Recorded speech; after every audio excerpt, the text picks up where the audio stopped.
Developing tonight as we approach the final days of this race, a scathing new column in the Baltimore Sun suggests that no matter who wins on Tuesday, the media will be the big loser.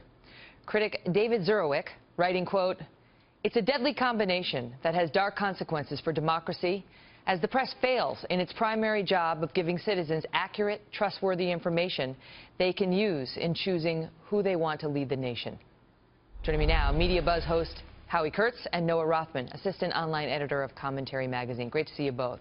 So, Noah, does he get it right? He absolutely does.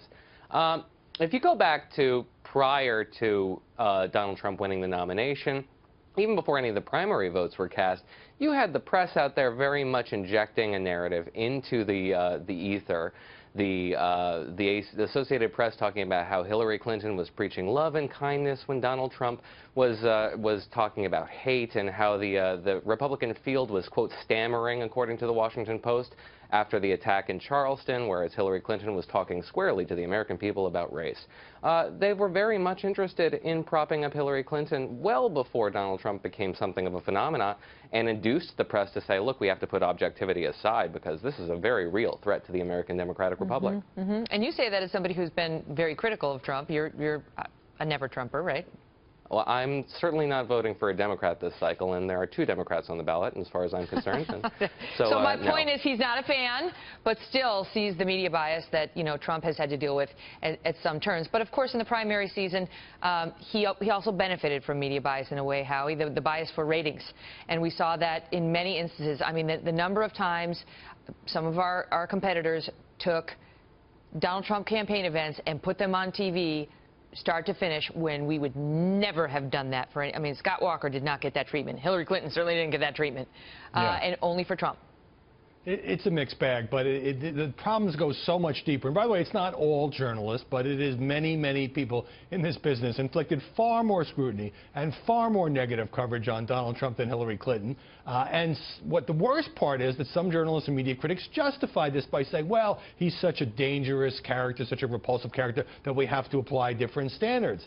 And that's the part that troubles me the most. And the people get it. USA Today poll by nearly 10 to 1, including 3/4 of Clinton supporters say the media want Hillary to win. And then, you know, just capping off the election season, Noah, with the news about Donna Brazile cheating. I mean, she cheated in advance of 2 presidential debates by giving the questions to the Clinton team. And this is a beloved figure in Democratic circles, and by all accounts a nice woman. But that's what happened. And, you know, it just leaves the average viewer and voter with an unpleasant taste in their mouth about the whole process. Yeah, I mean, when you have somebody who's that closely associated with the Democratic Party, look, she's the acting chair of the DNC. I mean, what did we expect? We have a relationship. Not cheating.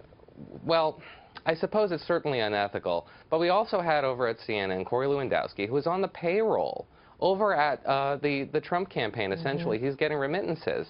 And at the same time, we expect nonpartisan commentary. There's a tweet today with Corey Lewandowski, with Kellyanne Conway, and Hope Hicks of the Trump campaign. You know, it's like hashtag teamwork. Yeah, and we've had stories behind the scenes suggesting that he was at least on the phone with Donald Trump pretty frequently, giving him some advice. So we're not expecting nonpartisan commentary here. There's certainly dual loyalties at the very least.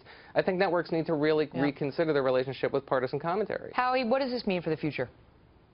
It means the media, rather than doing high fives, as I expect if Trump loses on Tuesday, I'm not saying that he will, ought to really do some soul-searching about why there is now such a stain in our business. And here's the deepest part of it, because all the networks have partisan commentators. Here's the part that really bothers me.